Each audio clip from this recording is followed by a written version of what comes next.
Okay, तो ladder भाई फिर से लेकर आ गया है लैडर न्यूज की एपिसोड 16, जिसमें बजाएंगे हम साउथ का गिटार एंड पियानो और बॉलीवुड का बिन। तो आज की वीडियो में बात करेंगे काफी सारे अपडेट्स एंड न्यूज की, जैसे तमिल डायरेक्टर क्यों भाग रहे हैं तेलुगु इंडस्ट्री की तरफ, रेस 4 की कास्टिंग, सिकंदर फ्लॉप की असली वजह, अल्लू अर्जुन की अगली सबसे बड़ी प्रोजेक्ट, श्रीलीला को भीड़ में किसने खींचा, आमिर की वजह से क्यों डिलेड हुई लाहौर 1947। तो सबसे पहले बात कर लेते हैं तमिल डायरेक्टर की, जो कि अब तेलुगु मार्केट में अपना जलवा दिखाने वाले हैं। देखो, अड़ोसी पड़ोसी होने के बावजूद भी तेलुगु और तमिल सिनेमा वाले एक दूसरे से बिल्कुल ही अलग होते हैं। जहाँ तमिल ऑडियंस और सिनेमा पे एलिगेशंस लगता है कि ये लोग कुएं के मेढक होते हैं, बोले तो सिर्फ तमिल फिल्में देखते हैं और सपोर्ट करते हैं, वही तेलुगु वाले बॉलीवुड, हॉलीवुड, टॉलीवुड, मॉलीवुड सबकी अच्छी फिल्मों को देखते हैं और सपोर्ट करते हैं। लेकिन फिर भी तेलुगु वालों को मलाल रहता है कि उनके पास क्लास और रूटेड सिनेमा बनाने वाले डायरेक्टर्स नहीं है, जैसे मणि रत्नम, शंकर, मुर्गा छाप, मेरा मतलब मुर्गादोस। लेकिन अभी न्यूज आई है कि नेल्सन जिन्होंने रजनी सर के जेलर को डायरेक्ट किया था, अब वो कोलैब करने वाले हैं सीधा जूनियर एनटीआर के साथ। क्या बात कर रहे हैं? तो देखो, जूनियर एनटीआर ऑलरेडी अपने करियर के पीक पे हैं, आरआरआर के बाद देवरा और बॉलीवुड की war 2,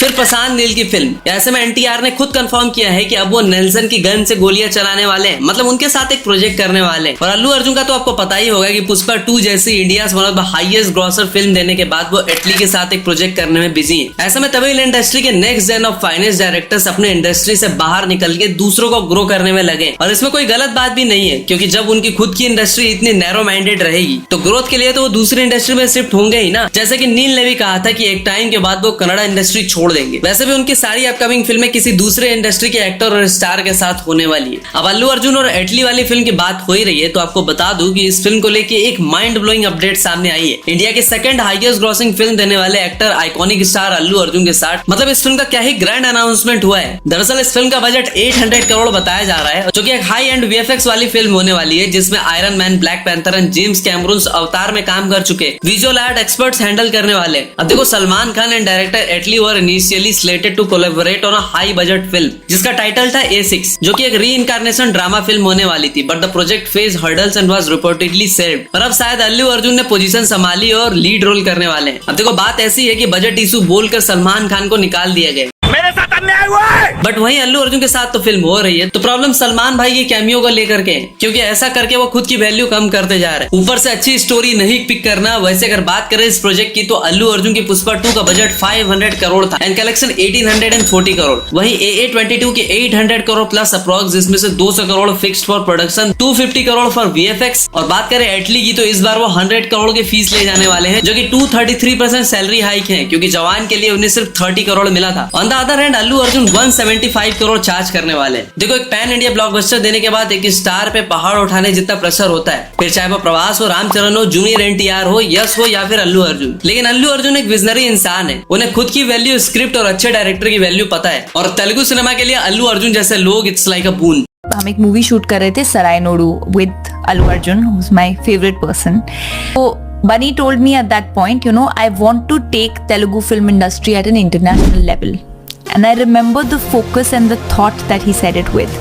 And today with Pushpa, the kind of love he has got, Allu Arjun has this ability to read people's minds. बात करते हैं सलमान भाई की, तो फाइनली सलमान खान ने अपने कमबैक करने के लिए एक ऐसे राइटर का पकड़ा है, हाथ की बात कर रहा हूँ, जिसने कई लोगों को पैन इंडिया स्टार बना दिया है, जिसका हाथ पकड़ के प्रभास, बाहुबली, रामचरण एंड एनटीआर 1000 करोड़ की फिल्म दे चुके हैं। सो सलमान भाई फाइनली कबीर खान के साथ बजरंगी भाईजान 2 पे काम करने वाले हैं, जिस फिल्म की राइटिंग पे क्वेश्चन करना महापाप होगा। ये फिल्म अभी डेवलपमेंट स्टेज पे है, but there is a problem की फिल्म का डायरेक्शन कबीर खान करने वाले हैं, जिन्होंने already back to back ultra flop फिल्में दी, जैसे ट्यूबलाइट, 83, चंदू चैंपियन।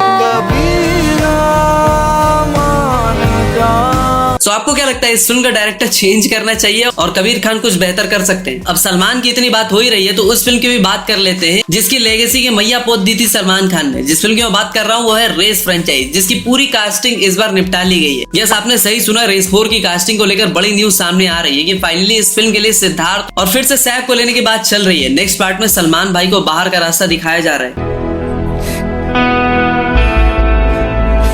एक टाइम पे सलमान खान चूज करते थे कि इसके साथ काम करना है, इसके साथ नहीं, इसको बॉलीवुड में फिल्में दिलानी है, इस पे बैन लगाना है, लेकिन आज सलमान खान के साथ कोई फिल्म करने को तैयार नहीं है। वैसे आपको बता दूं कि सिद्धार्थ 2016 से लेकर आज तक एक भी हिट फिल्म नहीं दे पाए और सैफ अपने करियर की लास्ट हिट फिल्म रेस 2 देते हैं, उसके बाद से वो एक भी स्टैंड अलोन हिट फिल्म नहीं दे पा रहे। सो ट्रैक रिकॉर्ड देखकर तो ऐसा लग रहा है कि इससे अच्छा सलमान भाई को ही रेस 4 करा देते। अबे साले। हाँ, तो जो लोग बोल रहे थे कि गेम चेंजर के बाद रामचरण का गेम ओवर हो गया है, लेकिन फिर से रामचरण ने एक तगड़ी कमबैक करने की ठानी है और वो अपनी फिल्म पिद्दी या पेद्दी, तेलुगु पीपल कमेंट में बताना करेक्ट प्रोनाउंसिएशन। अब वो पुष्पा 2 के डायरेक्टर यानी सुकू चचा के साथ नेक्स्ट फिल्म पिद्दी पे काम करने वाले हैं और फिल्म को लेकर काफी सही अनाउंसमेंट भी हो गई है। वैसे फिल्म में सुकुमार और रामचरण साथ दिखेंगे और इससे पहले रामचरण की second highest grossing film Rangasthalam उन्होंने सुकुमार के साथ ही की थी। फिल्म का टीजर काफी हट के है और वो बॉल पे हिट करने वाला शॉट लाजवाब है। फिल्म के टीजर ने कहीं ना कहीं लगान फिल्म की याद दिला दी। अब देखो, रामचरण ने ऑलरेडी सुकू चचा के साथ रंगस्थलम जैसी फिल्म दी थी। इवन राजा मौली जिन्होंने रामचरण के साथ RRR बनाई, वो भी रंगस्थलम को उनकी सबसे बेस्ट फिल्म मानते हैं। I was spellbound when I watched him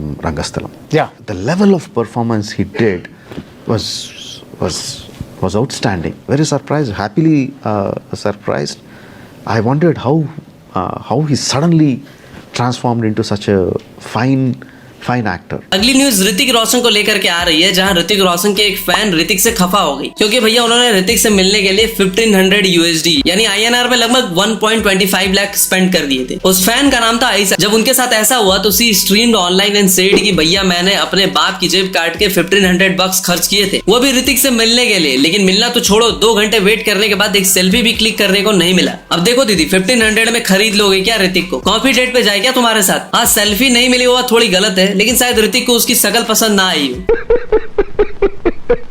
देखो, पिछले 2 हफ्तों से धड़ाधड़ इतने सारे ट्रेलर टीजर आए हैं, लेकिन तुम्हारा भाई एक से भी इंप्रेस नहीं हुआ। लेकिन तभी अपने विमल देव ने एक बॉम्ब ड्रॉप किया। रेड 2 का टीजर जहां झांकी थी तो कल फिल्म का ट्रेलर आया और भाई क्या ही ट्रेलर आया। पिछली बार सौरव शुक्ला वर्सेस विमल देव वाली थ्रिल सस्पेंस वो ग्रिंड हम सब ने देखी थी। सेकंड पार्ट का ट्रेलर उससे भी प्रॉमिसिंग लग रहा है। एक तरफ अंदर तूफान लिए चेहरे पे पत्ता ना हिलने वाली खामोशी के साथ अजय देवगन, तो दूसरी तरफ रितेश देशमुख जैसे पहाड़ जिसे हिलाना असंभव लगता है। अब इस सुनामी और पहाड़ जैसे विलन की भिड़ंत में कौन किसको हिला पाएगा? रेड 2 का ट्रेलर सच में काफी प्रॉमिसिंग लग रहा है। ऊपर से सौरभ शुक्ला अपने पटनायकवा का जो इंट्रो देते हैं, भाई साहब मजा आया। सनी देओल ने फाइनली लाहौर 1947 के डीले होने का पूरा रीजन आमिर खान के परफेक्शनिज्म को बता दिया। पिंक विला के इंटरव्यू उन्होंने कहा कि वो फिल्म डेफिनेटली आ रही। वो क्या हुआ कि वो फिल्म मैंने पहले शुरू की थी, उसकी शूटिंग पूरी खत्म भी हो चुकी है, उसके बाद मैंने जाट शुरू की थी, बट उसमें थोड़ा सा वक्त इसलिए भी लग रहा है because Aamir is the producer and he wants to take his time, he wants to edit, wants to see everything, he wants to be very perfect about everything. अब बात करते हैं विकी कौशल की, जो कि छावा जैसी हिस्टोरिक फिल्म देने के बाद एक बिल्कुल ही नए अवतार में दिखने वाले हैं, वो भी एक जादूगर के अवतार में। और इस बात पर सुजीत सरकार के साथ काम करने वाले हैं जिन्होंने सरदार उधम बनाई थी। देखो, विकी कौशल वो मोम है जिसे किसी भी कैरेक्टर में डाल दो वो उसी के जैसा हो जाता है। So we can expect an extraordinary performance again from Vicky Kaushal. अब श्रीलीला जो कि कार्तिक आर्यन के साथ काम कर रही है फॉर देयर नेक्स्ट प्रोजेक्ट आशिकी 3, ऐसे में ये लोग दार्जिलिंग गैंगटॉक में फिल्म की शूटिंग कर रहे थे। तो होता ऐसा है कि श्रीलीला और कार्तिक मस्त जा रहे होते हैं, तभी एक बंदा श्रीलीला को अपनी तरफ खींच लेता है और कार्तिक आर्यन आगे बढ़ जाते हैं, उन्हें कुछ पता भी नहीं चलता। अब इस इंसिडेंट के बाद हर तरफ हर कोई अलग अलग रिएक्शन दे रहा है। कोई कह रहा है कि इनके पास इतनी घटिया सिक्योरिटी कैसे हो सकती है, अगर कुछ इंसिडेंट हो जाता तो क्या होता है? मतलब पब्लिक भी कम हरामी नहीं है। जब अक्षय कुमार को वो QR कोड की तरह स्कैन करके फोटो ले सकती है, तो श्रीलीला क्या चीज है। अब आशिकी 3 की बात हो ही रही है तो आपको बता दूं कि Mukesh Bhatt and T series के बीच चल रहा है title war for the film Aashiqui 3। Delhi high court has banned T series from even using the word Aashiqui in their movie name. Delhi high court has ruled in the favour of Mukesh Bhatt where he claim to be copyright owner of Aashiqui franchise. Film का नाम पहले initially आशिकी 3 रखा गया था, जो कि अब हो सकता है तू मेरी जिंदगी है। देखो, अब तक ये बात इनसाइडर रूमर है, लेकिन ये काफी हद तक सच भी लग रहा है। अब बात करते हैं SRK की किंग की, जिसमें पहली बार ऐसे न्यूज आ रही है कि फिल्म में दीपिका को किक आउट करके सोनम बाजवा को जगह दी जा रही है। अब देखो, अब तक सबको लग रहा था कि SRK की फिल्म में दीपिका के बिना हो ही नहीं सकती। ऐसे में ये न्यूज दीपिका के लिए हार्ट ब्रेकिंग होने वाली है। छावा सिकंदर के बाद अब रश्मिका एक और बॉलीवुड फिल्म में दिखाई देने वाली है, जो कि कोई और नहीं बल्कि कॉकटेल 2 होने वाली है, जिसमें पहले ही शाहिद कपूर और कृति सेनन को ले लिया गया था। ऐसे में जल्दी रश्मिका खुद को मुंबईकर बताने वाली। देखो सिकंदर पिटने का कारण भले ही इसकी weak story, slow screenplay हो, लेकिन फिल्म के रिलीज से पहले इसकी पायरेसी एक बहुत बड़ा रीजन रही थी। लेकिन पता है सिकंदर के लीक्ड वर्जन में सिकंदर फिल्म से भी ज्यादा सीन्स थे जो कि एक्चुअल फिल्म में नहीं दिखाए गए थे। मतलब किसी अंदर वाले ने ही जानबूझकर सलमान के साथ कांड कर दिया था। तो बढ़ते हैं आखिरी अपडेट की तरफ जो कि है सीआईडी को लेके। तो सीआईडी शो में भाई कुछ तो गड़बड़ है दया कहने वाले अपने एसीपी प्रद्युम्न की अदला बदली हो गई है और अब जाकर पार्थ समथानन ने शिवाजी सतम को रिप्लेस कर दिया है, जिस पर ही सेड की एक आइकॉनिक शो था जो कि चलते आ रहा था। When I discussed it with my family, they thought I was joking, but when I told them I was doing it seriously, then they were proud.